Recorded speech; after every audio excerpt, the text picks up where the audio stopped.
I was carrying the last box out when she said it. Not loudly. Not like someone who had rehearsed it. She said it the way people say things they've been holding for a long time and finally run out of the strength not to say. Low, pressed close to my shoulder, like she was confessing to the air between us rather than to me directly. You're moving too far away. I kept walking, not because I wanted to, because I didn't know how to stop without the full weight of what she'd just said collapsing the afternoon entirely. Because she wasn't my girlfriend. She wasn't my closest friend. She wasn't someone I had any legitimate claim to think about the way I'd been thinking about her for the better part of a year. She was my ex-girlfriend's sister, and she had just made it considerably harder to leave. My name is Daniel Mercer. I'm 34. I manage facilities for a commercial property company in South London, which is a respectable job that means I spend roughly 40% of my life on hold with contractors. 30% reading reports that should have been 2-paragraph emails, and the remaining 30% doing the actual work that makes the other 60% necessary. I live alone. I have 2 plants, a succulent I've kept alive for 3 years through the simple technique of ignoring it completely, and a fern that seems determined to die regardless of what I do. I've been told this is a character statement. I was with Jess Calloway for 2 years. Not a bad 2 years. We were good company for each other in the specific way that works fine but doesn't quite work. Like 2 people who genuinely liked each other and had stopped, somewhere around month 14, asking whether liking was enough. She's brighter than she gives herself credit for and more impatient than she realizes, and she deserved someone who made her feel certain rather than comfortable. We ended things in February, the way reasonable adults do when they've both known for a while, but neither wants to be the one who makes it real. She kept the houseplants. I kept the furniture. We texted occasionally. It was fine. Her sister was Mara Calloway, 29, landscape architect, which she described as a job where she argued with local councils about where to put trees. And when she said it like someone who had won most of those arguments and was only slightly smug about it. She had dark hair she kept in a braid when she was working and loose when she wasn't, and the only tell between one state and the other was whether there was a pencil mark on her wrist and an ink smudge along her cuff. She carried things like she didn't need help, and she said things like she'd already thought of your counter-argument and found it unconvincing. She had a habit, when she was turning something over, of pressing her thumbnail against her lower lip. Not self-consciously. She'd go quiet, and the thumbnail would come up, and you knew something was happening behind the eyes that she hadn't decided to share yet. She had carried a lamp up 4 flights of stairs the day Jess moved into my apartment 2 years ago. Carried it without asking for help, and without making a production of not asking. I remember thinking, she's good at this. Being useful without needing anyone to notice. I had thought about her more than I should have, in the 1.5 years since. The move was on a Saturday in April. The kind of April morning where the light is slightly too sharp, everything washed too clean, too bright. The world still slightly embarrassed by whatever storm it had just gotten through. I had boxes. I had packing tape. I did not have enough garbage bags, which I discovered at 7:45 in the morning when I started on the kitchen, so the day opened with a convenience store run and the low-grade chaos of a life being disassembled before you've had enough coffee to be philosophical about it. The flat smelled like cardboard and old coffee, and the particular stripped-back quality of a space that knows it's being left. Outside, a bin lorry was making its way up the street, methodical and indifferent. The morning was doing nothing to help. Mara showed up at 9. I didn't ask her to come. I found out later she'd messaged Jess, who was in Edinburgh for a conference, absent and probably relieved to be, and said she was going to help because nobody should pack alone. Jess had apparently replied with classic you and a thumbs up. I've thought about what classic you means in that context. I haven't stopped thinking about it. She was in the doorway when I came back from the first trip to the van. Holding a coffee from the place 2 streets over, the paper sleeve still warm. She held it out without ceremony. You look like a man who made a detailed plan and then lost the plan. I took the coffee. I have a system. She looked past me at the 4 open, unlabeled boxes visible from the hallway. I can see the system. I was working under time pressure. She stepped past me, picked up the packing tape from the kitchen counter, and looked at me. Tell me what you need. Just like that. No wait, no performance of arriving to help. Just, what do you need?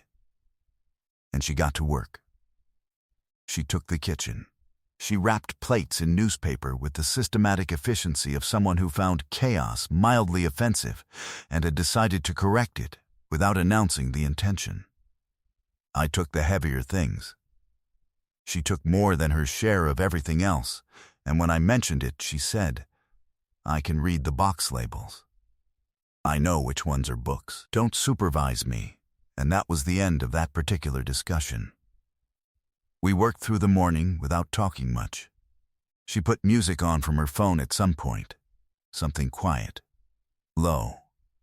Instrumental, and it filled the apartment in a way that made the dismantling of it feel slightly less stark.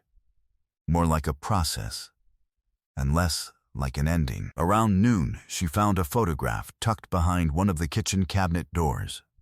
Not deliberately placed, just one of those things that slips back there and gets forgotten behind cereal boxes and everyday life, buried for a year or more. A photograph from Jess and my first year. Sardinia, both of us squinting at the camera, slightly sunburned, the sea behind us doing that particular Mediterranean blue that always looks slightly too saturated to be real. Mara held it for a long moment. Long enough that I noticed. Then she set it face down on the counter and picked up another plate. You can keep it, I said. It belongs to both of you. I know. She didn't look up. I was just looking. She wasn't just looking. The thumbnail was up, but I let it go. The problem with Mara Calloway had started on a Tuesday evening in August, 8 months before the move. She'd come to pick Jess up. Jess had been ill with one of those grinding late summer flus that leaves a person functional but barely, upright but negotiating with her own body about whether each decision was worth it. While Jess gathered herself in the bathroom, Mara had sat in my kitchen and drunk the tea I made her and told me about a project she was working on. A community garden in Clerkenwell. A planning dispute, a counselor who kept confusing sustainable drainage infrastructure with putting in more decorative plants, which she said with a particular flatness that made it clear this was not a new conversation and not one she'd enjoyed having. She talked for 20 minutes. I listened to all of it.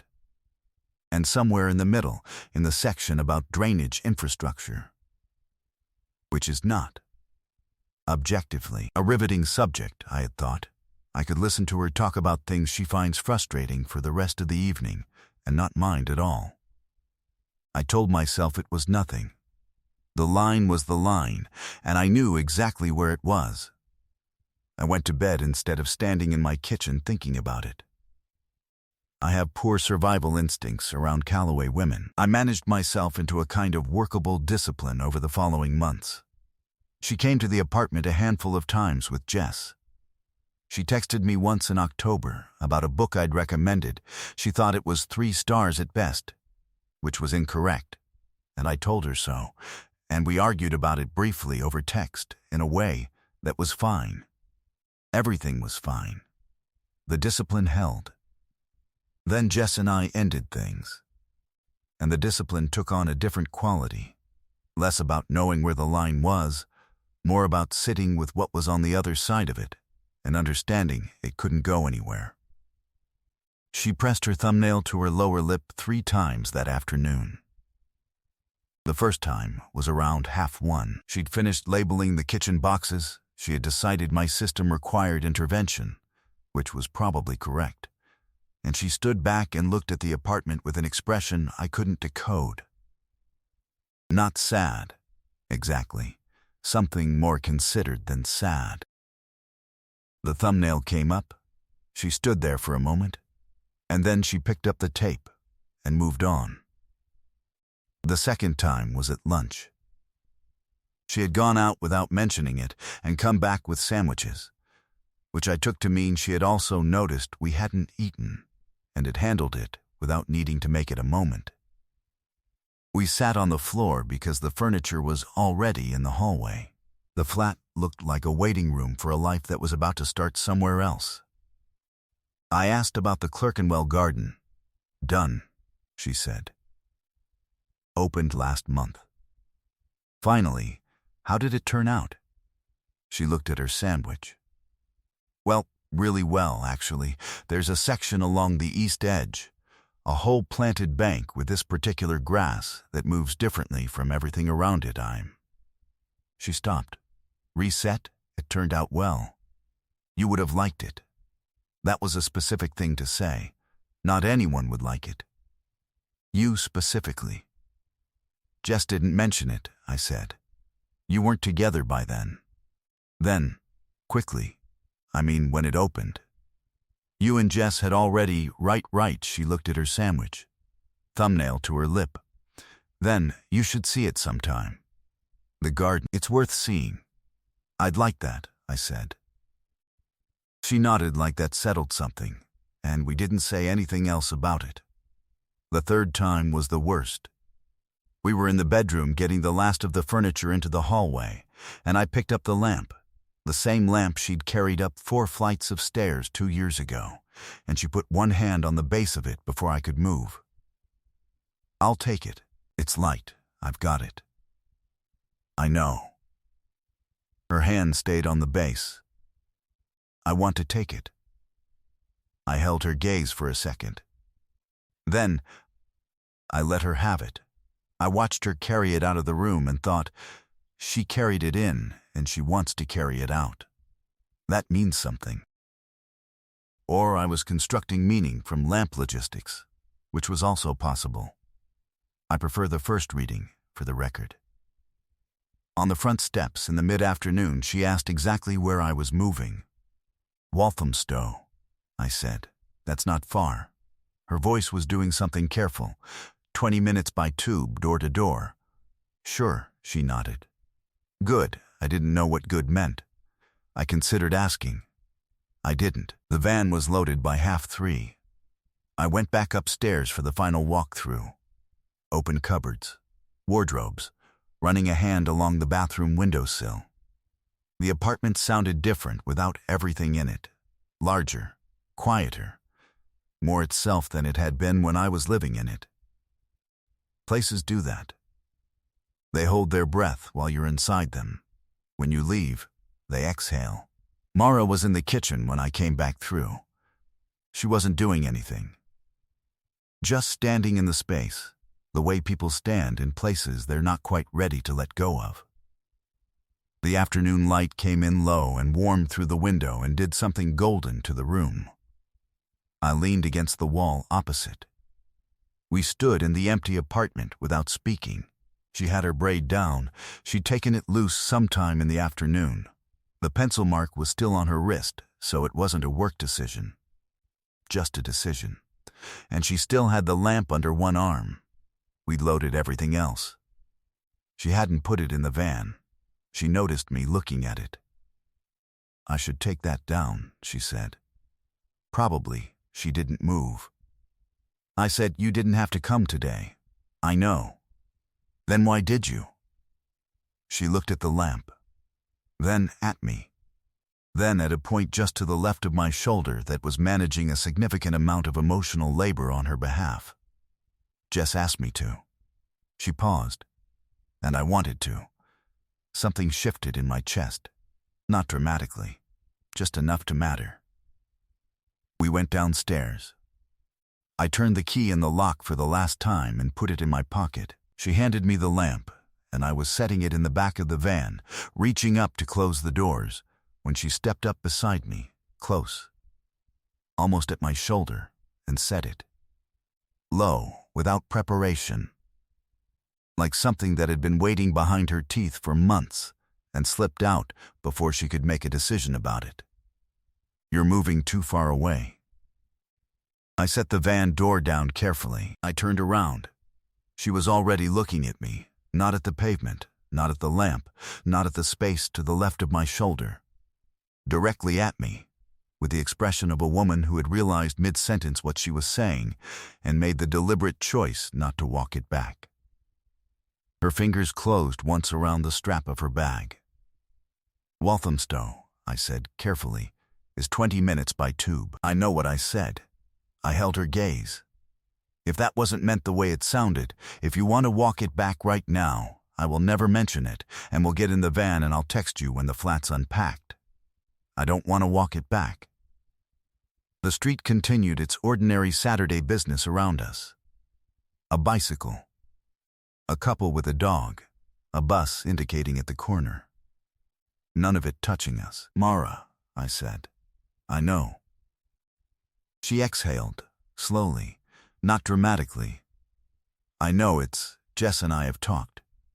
Not about you and me specifically, because there wasn't a you and me to talk about. But she knows she knows. When I told her I was coming today, she said, "Classic you," and I thought about that the whole drive over. I don't think it was accidental. I waited. 2 years ago, she said, I carried that lamp up 4 flights of stairs and introduced myself to you for about 30 seconds while Jess was in the kitchen. And I remember thinking, she's found someone who actually listens. And then I thought, that is extremely inconvenient. She looked at the lamp, briefly, then back at me. I have been very reasonable about it since then. She stopped. The Clerkenwell Garden. When it opened, the first thing I thought was that you'd have liked the East Bank. Not Jess. You. And I noticed that I thought that, and I filed it somewhere sensible, and I kept filing things in that place. And today, she stopped. She heard it after she said it. The look on her face was that of a woman who had just realized exactly how long the evidence had been accumulating. Today you ran out of room in the file, I said. The smallest real smile. Something like that. I said. I ended things with Jess for reasons that had nothing to do with you. I want to say that directly because it's true, and because you deserve the accurate version. I paused, but there has been a version of today's problem since a Tuesday evening in August. When you explained sustainable drainage infrastructure to me, and I sat there thinking I could listen to you be frustrated about things indefinitely, and not mind. And I have been. I met her eyes. Heroically disciplined. Heroically. She repeated. Borderline saintly. Something in her expression settled. The careful part. The managed part. The part that had been holding the line. It settled, and what was underneath it was warmer. She said, "What do we do with that?" I took 1 step toward her. Not urgently, not assuming, just closer. I'd like to get dinner, somewhere between here and Walthamstow. And you tell me if you want to be people who do that. She held my gaze for a long moment. I want to be people who do that, she said. I reached out. She met my hand before I quite finished the gesture, her fingers cold from the afternoon air, holding on in a way that felt less like a first thing and more like something that had been true for a while and was finally being said out loud. Then her phone rang. She looked at it. It's Jess. Of course it is, she answered. I could hear Jess's voice, small and tinny through the speaker. Had the move gone okay? Did she need a hand with anything? Had Daniel managed to label the boxes? Mara said yes, fine, all loaded, The boxes were sorted. Jess said something else. I couldn't hear what. Mara laughed, once, in a key I hadn't heard from her before, warm and startled and not quite contained, and said, I'll call you properly later. I'm in the middle of something. She hung up. She looked at me. Dinner, she said. Dinner, I confirmed. We left the van parked around the corner and walked. 3 months later, she brought a plant to the Walthamstow flat, a small one in a terracotta pot with a label that said something optimistic about moderate watering. I killed it within 6 weeks. She replaced it without comment, with a hardier species she described as practically unkillable, which should more than cover your situation. The second one has survived 2 years so far. I consider this a shared achievement. A year after the move, she was at the flat more than she wasn't. It happened the way real things do, incrementally, without a single moment you could point to as the decision. A toothbrush first, then a section of the wardrobe. Then I came home one afternoon to find her on the kitchen floor surrounded by terracotta pots and potting soil, reorganizing the plant situation that had apparently, at some point, become her jurisdiction. My flat, I said. Our flat, she said, without looking up. I didn't argue. Years later, when people ask how it started, Jess tells the story first, because she insists she deserves credit. Her version is that she sent Mara to help with the move specifically, deliberately, because she had been watching both of us be extremely careful for too long and had decided to introduce a variable. Mara says this is a retroactive mythology. Jess says Mara is in denial. They argue about this whenever anyone has the patience to listen to them argue, which is not always, but sometimes. What I know is that she carried a lamp up 4 flights of stairs for someone she'd barely met and spent 2 years being very reasonable about everything she noticed at the top. I needed 8 months longer than she did to get there, and even then it took her saying it first. She usually says that's very me. She's not wrong.